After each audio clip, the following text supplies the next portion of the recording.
பகல்காம் தாக்குதலுக்கு எதிராக தேசமே ஒன்றுபட்டு நிற்கிறது. வீழ்ந்த ஒவ்வொரு உயிரும் ஏற்படுத்திய வலியும் வேதனையும்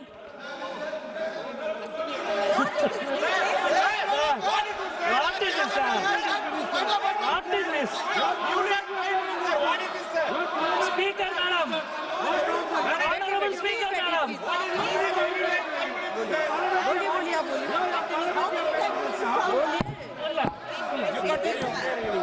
மாண்புமிகு அவைத்தலைவர் அவர்களே,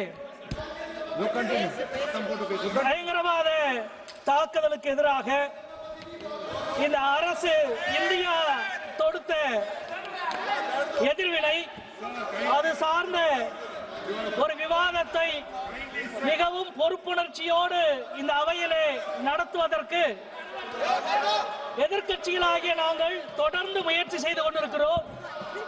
இந்த முயற்சி இன்றைக்கு நேற்றைக்கல்ல, கடந்த 2 மாதங்களாக இந்த முயற்சியை எதிர்க்கட்சிகள் பொறுப்புணர்ச்சியோடு நடத்தி கொண்டிருக்கிறார்கள். 2 மாதங்களாகவும் பொறுப்புணர்ச்சியினால் என்ன என்று விலை கேட்பதை போல ஆளுங்கட்சி தரப்பு தொடர்ந்து வினையாற்றி கொண்டிருக்கிறது. அவற்றினுடைய ஒரு சான்றுதான் இந்த அவையிலும் இப்பொழுது நடந்திருக்கிறது என்பதை முதலிலே நான் பதிவு செய்கிறேன். பாதுகாப்புத்துறை அமைச்சர் இந்த விவாதத்தை துவக்கி வைத்து பேசினார். 2016ஆம் ஆண்டு உரி தாக்குதல் நடந்த பொழுது ஆளுங்கட்சி என்ன சொன்னதோ, 2019ஆவது ஆண்டு பாலக்கோடு தாக்குதல் நடந்த பின்னணியில் ஆளுங்கட்சி என்ன சொன்னதோ அதுவே தான் இன்றைக்கு மீண்டும் இவர்கள் சொல்லி இருக்கிறார்கள். நீங்கள் பேசிய இவ்வளவுக்கும் பிறகு இந்த தீவிரவாத தாக்குதல் பகல்காமில் எப்படி நடந்தது? தாக்குதல் துவங்கி 1.5 மணி நேரத்துக்கு பிறகுதான் ஒரு உதவியோ தகவலோ அரசுக்கு கிட்டியிருக்கிறது என்ற செய்தி எவ்வளவு பெரிய வெட்கக்கேடானது. 3 அடுக்கு பாதுகாப்பின் தோல்வி, ராணுவத்தின் தோல்வி, சிஆர்பிஎஃப் தோல்வி, ஜம்மு காஷ்மீர் காவல்துறையினுடைய தோல்வி, 3னுடைய தோல்வி. இதற்கு யார் பொறுப்பேற்க போவது? அதிகாரிகளா, அமைச்சரா? ஒரே தேசம் ஒரே தலைவர் என்று நீங்கள் சொல்லுகிற மாண்புமிகு பிரதம மந்திரி அவர்கள் இதற்கு பொறுப்பேற்க போகிறாரா? யார் பொறுப்பேற்க போகிறார்கள்? நீங்கள் ஆட்சிக்கு முன்பு வரை நடந்த எல்லா சம்பவங்களுக்கும் நேருவிலே துவங்கி மன்மோகன் சிங் வரை பொறுப்பேற்க வேண்டும் என்று சொல்லுவீர்களே, இப்பொழுது நீங்கள் யாரை கையை காட்டப் போகிறீர்கள் என்ற கேள்வியை நாங்கள் எழுப்ப விரும்புகிறோம். இந்த தாக்குதல் சம்பவம் நடந்த பொழுது சவுதி அரேபியாவிலே இருந்த நம்முடைய மாண்புமிகு பிரதமர் அவர்கள் தங்களது பயண திட்டத்தை குறுக்கிக் கொண்டு உடனடியாக புறப்பட்டார். நேரடியாக பகல்காமுக்கு போக போகிறார் என்று நாடே எதிர்பார்த்தது. நேரடியாக காஷ்மீருக்கு போக போகிறார் என்று நாடே எதிர்பார்த்தது. அவர் நேரடியாக பீகாரினுடைய தேர்தல் பேரணிக்கு போனார்.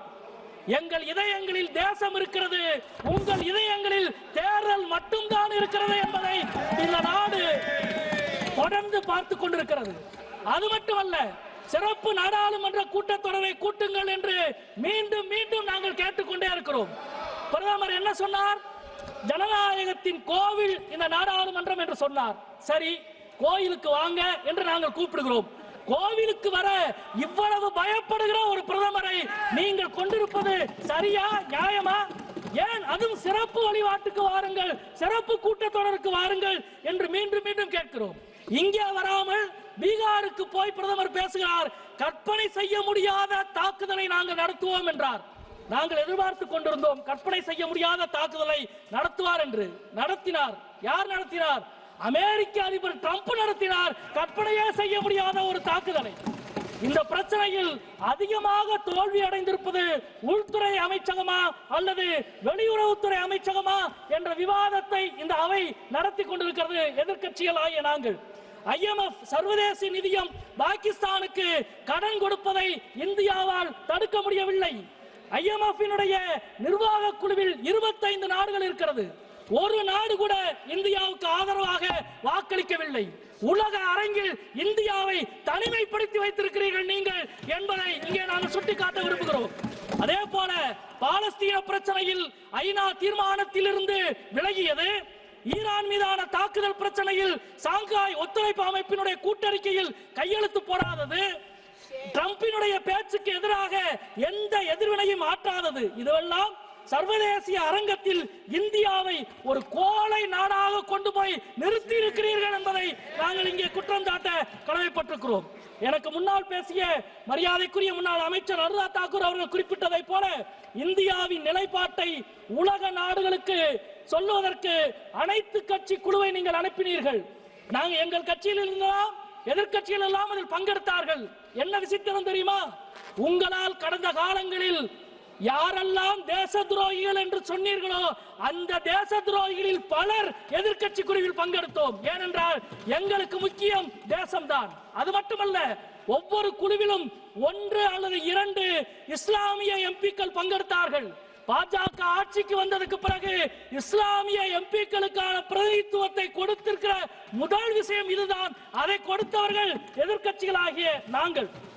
நேற்றைய தினம் நம்முடைய மரியாதைக்குரிய பிரதமர் அவர்கள் தமிழ்நாட்டுக்கு வந்து சோழர்களுடைய பேரரசை நினைவுபடுத்தி சோழர்கள் நடத்திய போரையும் ஆபரேஷன் சிந்தூரையும் இணைத்து பேசியிருக்கிறார்.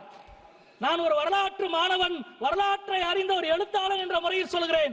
சோழ பேரரசு, ராஜராஜன், ராஜேந்திர சோழன், இந்தியாவில் இருந்த ஒரு பேரரசு கடல் கடந்த வெற்றியை பெற்றதென்றால் அது சோழ பேரரசு மட்டும்தான்.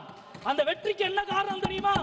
ராஜராஜனோ ராஜேந்திர சோழனோ தான் நடத்திய எல்லா போரையும், தான் ஆரம்பித்த எல்லா போரையும் அவன்தான் முடித்தானே தவிர பக்கத்து நாட்டு மன்னன் முடித்து வைக்கவில்லை. மோடி துவங்கிய ஆபரேஷன் சிந்தூரை முடித்து வைத்தது அமெரிக்க அதிபர் டிரம்ப் என்பதை 25 முறை சொன்னார். ராஜராஜன் ஆரம்பித்த போரை பக்கத்து நாட்டு மன்னன் முடித்ததாக சொல்லி இருந்தால் முதலில் அவன் கதையை முடித்திருப்பான் ராஜராஜனும் ராஜேந்திர சோழனும். எனவே இன்றைக்கும் கூட இந்த இடத்திலே நம்முடைய மாண்புமிகு அமைச்சர் அவர்கள் விவாதத்தை ஆரம்பித்து பேசினார். ராமன் எப்படி இலங்கையின் மீது படையெடுத்து ராவணனை கொன்றானோ அதே போல இந்த படையெடுப்பை பிரதமர் நடத்தி இருக்கிறார் என்று சொன்னார். இன்னொரு அமைச்சர் இருந்து சொல்லுகிறார், என்ன சொன்னார்? சிசுபாலனுடைய தலையை வெட்டுவதற்கு சுதர்சன சக்கரத்தை கிருஷ்ணன் பயன்படுத்தியதை போல பிரதமர் பயன்படுத்தினார் என்று சொல்கிறார். ராமன், கிருஷ்ணன் போன்ற கடவுள்களை எல்லாம் உங்கள் தோல்விகளை மறைக்க கடவுள்களை இவ்வளவு மலினமாக பயன்படுத்துவது நியாயமா? ஆத்திகவாதிகளின் மனம் புண்படாதா? இந்துக்களின் மனம் புண்படாதா? மிக வேதனையோடு நாங்கள் இங்கே கேட்கிறோம். மாண்புமிகு பாதுகாப்புத்துறை அமைச்சர் தனது பேச்சில் ஒரு முறை கூட மறந்து கூட கர்னல் சோஃபியா குரேஷிக்கு ஏற்பட்ட அவமானத்தை, அவமதிப்பை மத்திய பிரதேசத்தினுடைய உங்கள் எம்பி விஜய் ஷா பேசியதை கண்டித்து ஒரு வார்த்தை பேசவில்லை. ஏன்? அதே போல பகல்காம் தாக்குதலின் போது சுற்றுலா பயணிகளை காப்பாற்ற குதிரை ஓட்டி தன் உயிரை கொடுத்தான் அதில் ஷாவினுடைய வீரத்தை பாராட்டி ஒரு வார்த்தை நீங்கள் பேசவில்லை. அது மட்டுமல்ல, ஒரு அதில் ஷா அல்ல, தீவிரவாதத்துக்கு எதிராக நூற்றுக்கணக்கான அதில் ஷாக்கள், ஆயிரக்கணக்கான அதில் ஷாக்கள் இருக்கிறார்கள் என்று உணர்த்தியது காஷ்மீர் மக்கள். அந்த காஷ்மீர் மக்களினுடைய ஒருமைப்பாட்டை அங்கீகரித்து ஒரு வார்த்தை நீங்கள் பேசவில்லை. வேதனையோடு நாங்கள் சொல்லுகிறோம், மத ரீதியான வேறுபாடுகளை பயங்கரவாதத்தை வைத்து அதிகரிக்க முடியாது என்பதுதான் இந்தியா சொல்லுகிற செய்தி.